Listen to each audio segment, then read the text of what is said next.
Hi, and welcome to Best in Tesla News, episode 242. Volkswagen CEO did an interview this week and things are not looking good.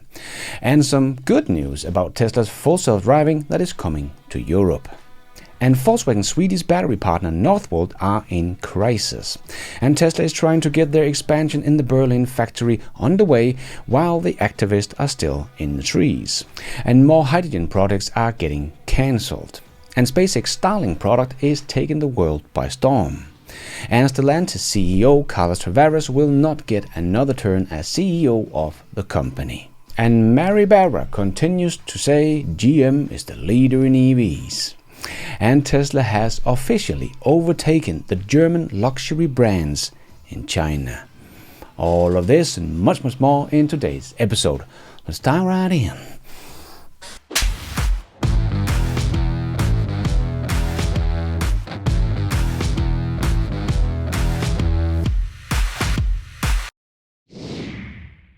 Let's put our living stereo stylus in this groove.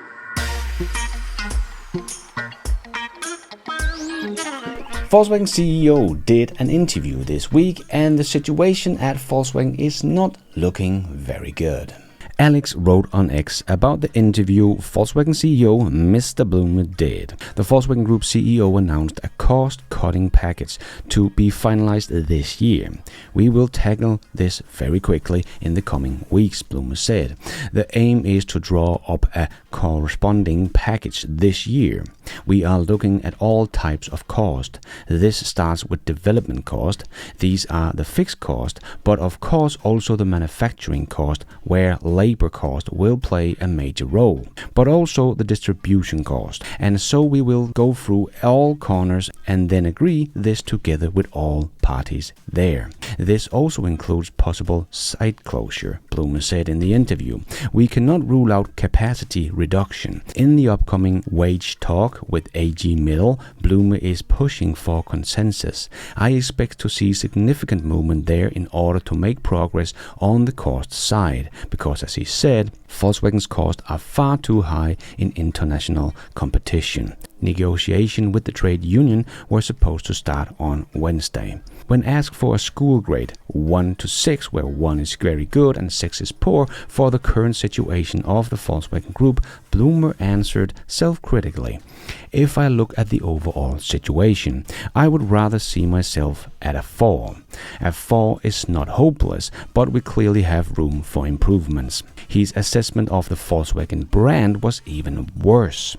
It's much more critical, and that is why we need to take action there in the short term. There are further rumors that Volkswagen is completely discontinuing the development of the MEB BEV platform and is concentrating on the new platform, which has already been postponed 3 times to 2032. This would significantly worsen the situation. Furthermore, Volkswagen want to make major saving in development, which is the best way to become competitive. So let me get that straight. They delay the Trinity platform to 2032 and want to make their MEB Plus platform to try to become more competitive, but now they're dropping that as well. So they're just going to stick with their uncompetitive MEB platform until 2032. Yeah, that sounds like the fast lane to bankruptcy.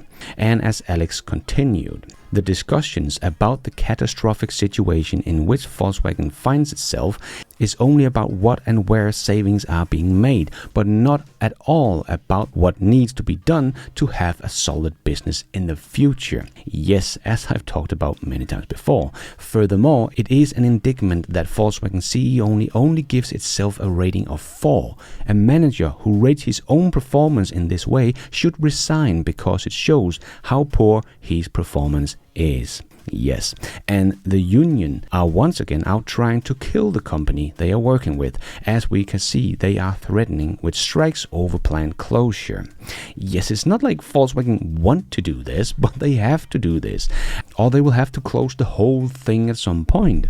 But Volkswagen and IG Metall's union failed to come to an agreement as layoffs and planned closure looms.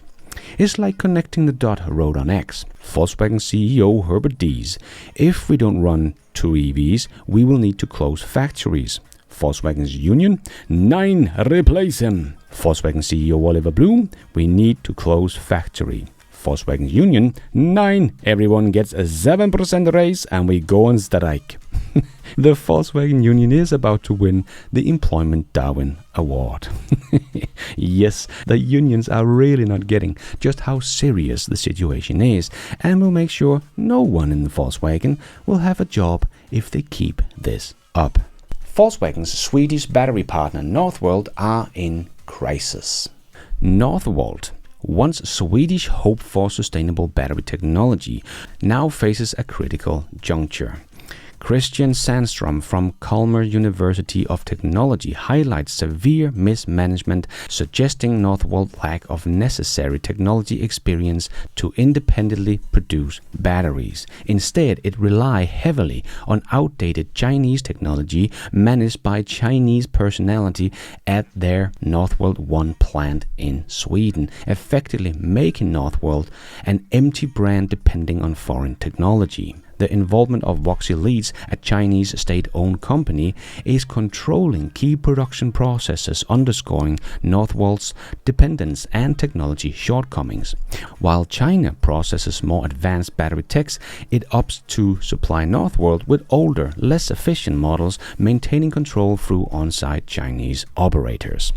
Sandstrom critiques Northvolt for being more a political and an investment attraction than a genuine tech innovator, using outdated technology that cannot compete with the modern Chinese capabilities or offer any real technological independence. This technological lag, combined with the management issue, has led Northvolt into a financial crisis, questioning its survival and ability to meet the ambitious goal set for Europe's green energy transition. Northvolt was the company that partnered with Volkswagen to produce batteries. This collaboration included the establishment of a joint venture to build the factory in Salzgitter in Germany, aiming to produce lithium-ion batteries specifically for Volkswagen's electric vehicles.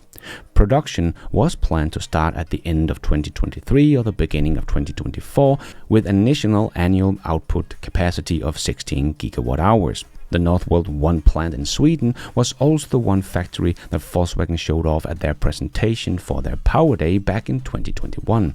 But the one in Germany is still not up and running, and the one in Sweden is still Northvolt's only battery factory up and running so far. Yes, creating top-tier batteries is incredibly challenging.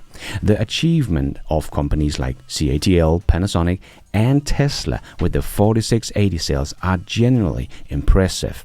Even pure battery companies like Northvolt, that does nothing else but batteries and have done so almost a decade, is struggling, but Tesla has finally got their production of their 4680 cell up and running in high volume, and even have solved the dry cathode production and have already won Cybertruck testing the 4680 cell with the dry cathodes as we speak.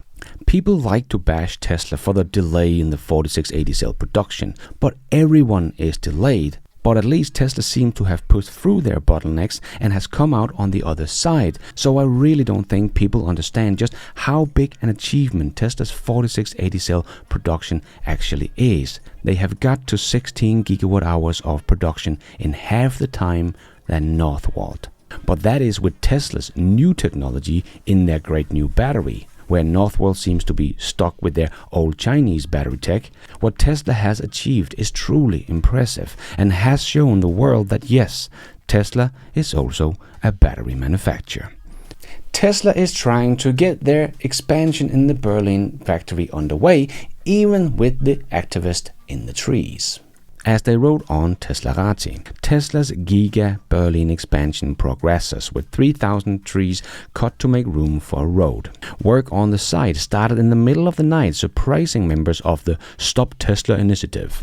They started fencing off the assembly area, setting up floodlights and construction machinery, and clearing the first trees, said a member of the initiative. Members of the Stop Tesla initiative mentioned that the construction was directly next to the camp. A few mentioned that the timing, number of police stationed around the construction zone, machinery and floodlights felt like a provocation. No, stupid. You guys are a provocation, protesting against the most eco-friendly car factory on the planet. Brandenburg police was asked to provide security support while the area was cleared. According to a spokesperson for the police, they were assigned to secure the construction site area and prevent any danger to bystanders. They were asked to prevent any event-related crimes against the approved construction work. So glad to see Tesla finding ways to get this going despite the so-called activist that doesn't protest against any of Volkswagen's much more water-consuming and polluting factories that are making polluting ICE cars. Wonder if these activists have got a little contribution from a big German auto group. No, of course not. That would never happen. The German automakers has never been caught cheating and lying before. Right? And more hydrogen projects are getting cancelled. Wonder how long it takes for our government to wake up and stop wasting money on hydrogen. But this week it is Shell's project that are being canned. Shell has scrapped the plans for a new low-carbon hydrogen plant on Norway's west coast due to the lack of demand, the energy company said on Monday, days after Equinor cancelled a similar planned project in Norway. Hydrogen derived from natural gas in combination with carbon capture and storage, known as blue hydrogen, has been touted as the stepping stone to decarbonizing European industry and meeting climate goals, but it is more costly than traditional method. Last Friday, Equinor said it scrapped plans to produce blue hydrogen in Norway and export it to Germany because it was too expensive and there was insufficient demand. No shit, Sherlock. Yes, as I have said so many times and made countless of videos about, hydrogen is uneconomical, no market and no prospect. This should put an end to the plans to use hydrogen as an electric storage medium. Jan Sopelands, communication director at Shell, told the Norwegian newspaper Energy and Klima that the company has shelved its plan to produce up to 450,000 tons of blue hydrogen per year in Norway by 2030. It is not cost effective to continue with the project. There is no market for blue hydrogen and there's no signs that the market is on its way to maturity. Green hydrogen is clearly favored, says Sopeland. However, the demand for industrial customers for green hydrogen is also too low. We haven't seen the market for blue hydrogen materialize and decide not to progress the project, as a spokesperson for Shell in Norway said. This comes only weeks after Denmark's Ørsted scrapped their flagship One Green Hydrogen to Methane project, as I talked about a couple of weeks ago, 2 years after FID. FID stands for Final Investment Decision. It is a crucial stage in mega energy projects, as it is the final stage to decide whether to go ahead with the project or not. In other terms, it is the final stage to determine if the investment in the project would be beneficial or not. And here we are talking about 2 years after FID. So there's a very important lesson to be drawn here. Don't take FID before having committed customers. And now we have 2 more projects that we can add to the list of hydrogen failures. I have tried to say this for years, but so much misinformation about hydrogen is being spread. So our very misinformed politician continues to push for this stupid technology. Hydrogen as an energy source is just as stupid as the idea of using hydrogen for transport. There are very few sustainable applications for green hydrogen, such as steel and glass production and fertilizer. We need green hydrogen for that, so that should be our only mission for making green hydrogen, because here there is a market of about 120 million tons of green hydrogen that we use today. Everything else is just a waste of time. And even with big rigs, it doesn't make sense. Even Andrew Forrest, who used to be one of the world's most bullish advocates for hydrogen. But even Andrew started to make sense a year or 2 back, as I mentioned in my news episode number 178. As Andrew said, hydrogen requires triple the amount of power to do it, so you need a lot more generation capacity, a lot more land distribution and more transmission. So there's a lot of inefficiency efficiencies. Yes, and now Andrew Forrest has just struck a $2.8 billion deal that will set hundreds of giant electric trucks, excavators and dozers installed at its huge iron ore mine to help eliminate the burning of fossil fuels. So even the bullish hydrogen advocates are starting to get it and going electric, even for very big rigs. But let's have some fun by seeing the train wreck of BMW that wants to start production of hydrogen vehicles in 2028. Oh boy, that will be another very big hydrogen failure for the history books. And we got a lot of news about SpaceX this week, and their Starlink product is taking the world by storm. First, let's take a look at the delay the FAA is doing against SpaceX. SpaceX shared this post on X. SpaceX engineers have spent years preparing and months testing for the booster catch attempt on Flight 5, with technicians pouring tens of thousands of hours into building the infrastructure to maximize our chance of success. And as Elon wrote, the largest flying object ever made will be caught in midair with giant megacellular arms. This is going to be the coolest thing ever.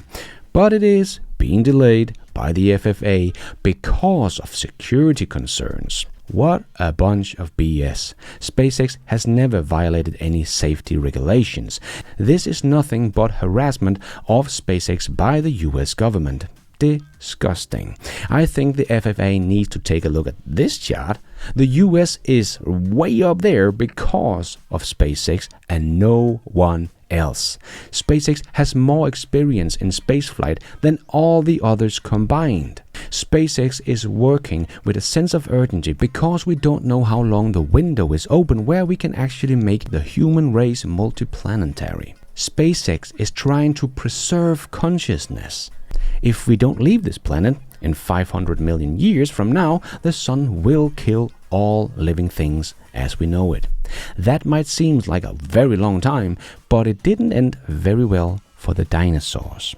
And speaking of SpaceX, it seems like every other day we hear about another cruise company or airliner company that is getting Starlink, and this week is no different.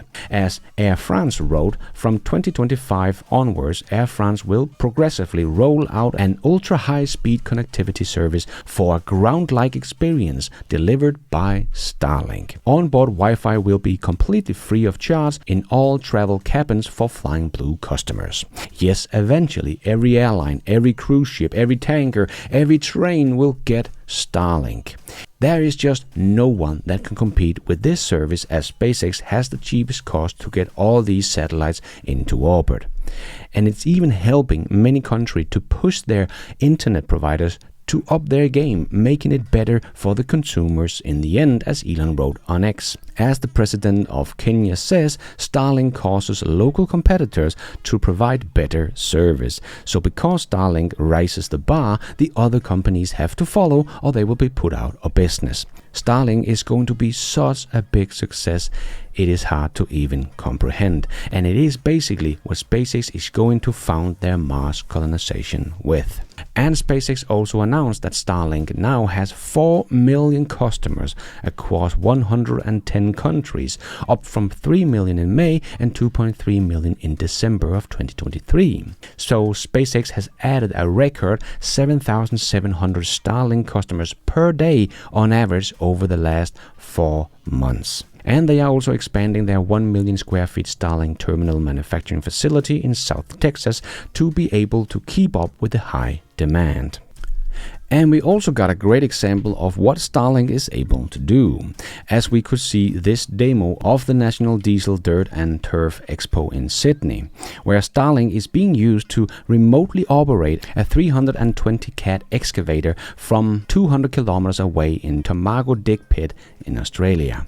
Very, very cool. And Elon shared that Starlink direct-to-phone is coming very soon, as he wrote on X, hopefully only a few months before there are 300 direct-to-mobile phone Starlink satellites in operation.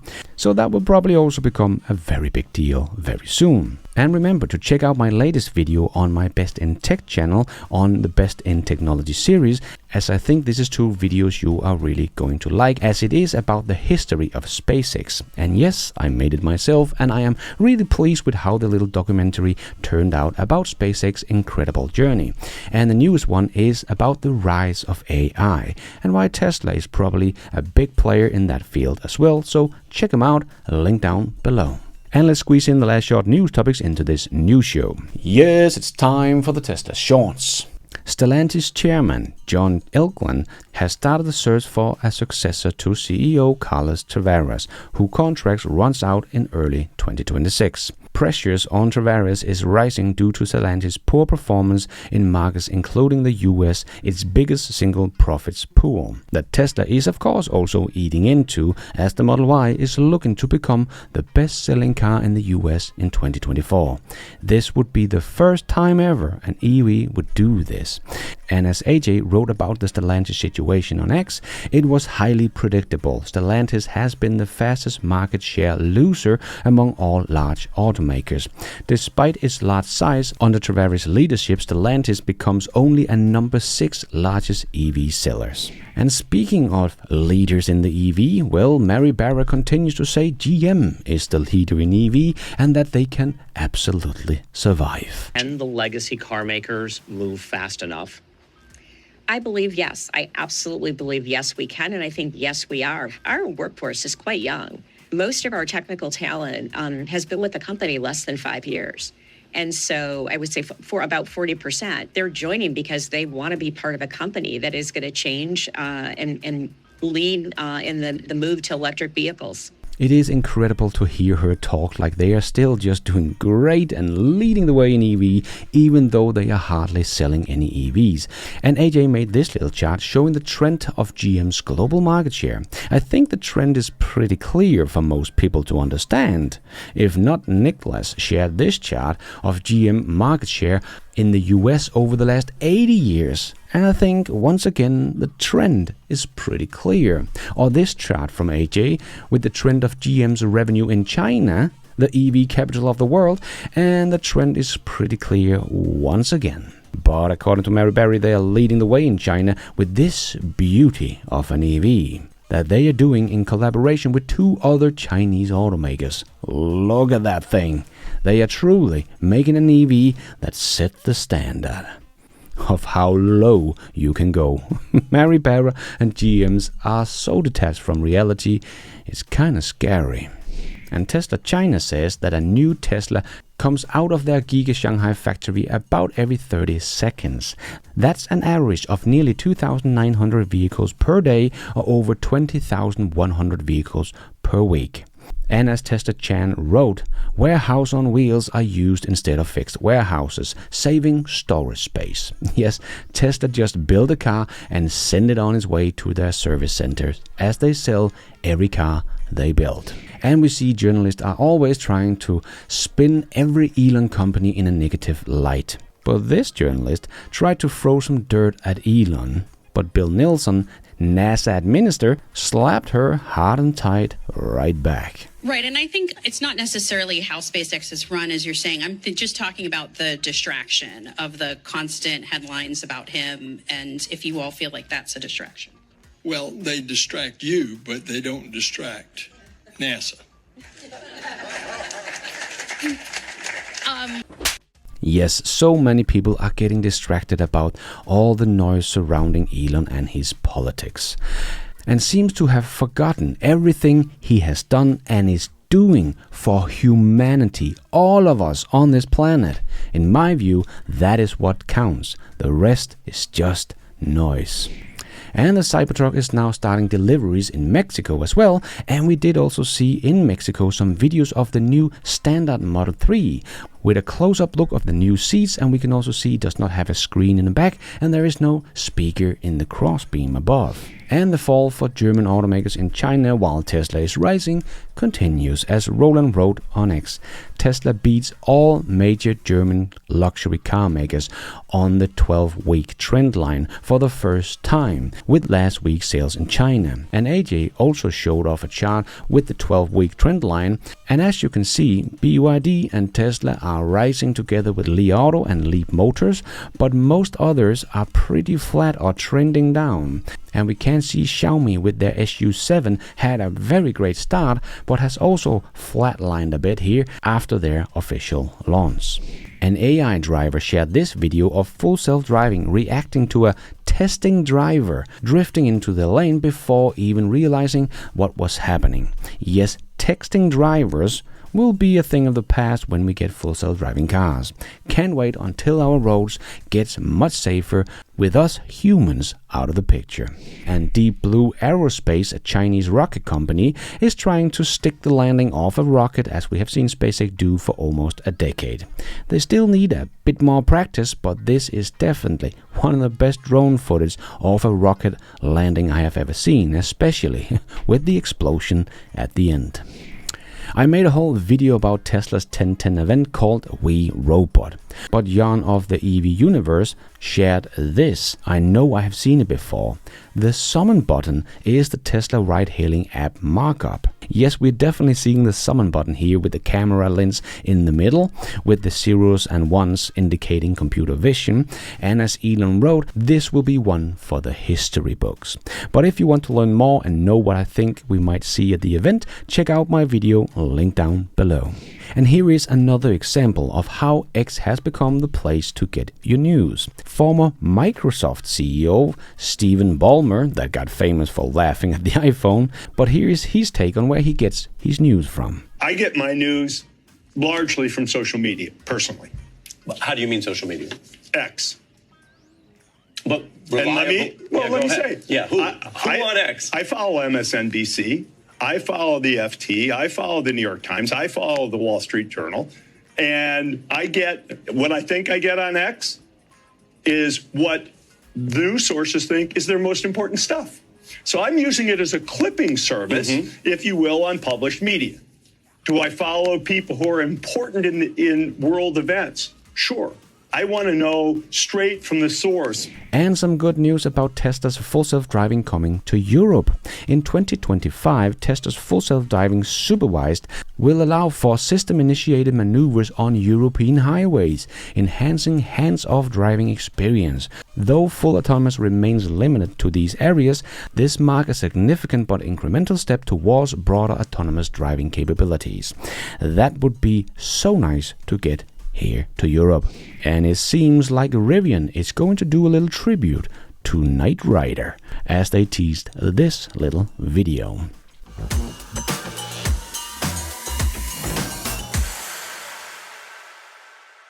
And Tesla Sweden is still outpacing everyone in the country, even Volvo. But isn't IF Metal still striking against Tesla in Sweden? Yep, but Tesla is not your average Swedish company. They find a way around all these strikes and continues business as usual. And as Niklas also told me, there has never in 95 years of history been any company who could stand up against the Swedish Union and the Swedish model. But Tesla seems to be doing quite nicely, even with the union hanging around their feet. And before we end up with a bit of fun, I just want to make a quick shout out to my new supporters of this channel. My two new YouTube members, Björn Snyder and Dan Fox. And my two new Patreon producer, Kirkby and Ray. Thank you so much for all your support. I am doing this all by myself, but you guys are all the producers of this new show. Thank you. And let's end off with a bit of fun. What happens when an engineer plays pool?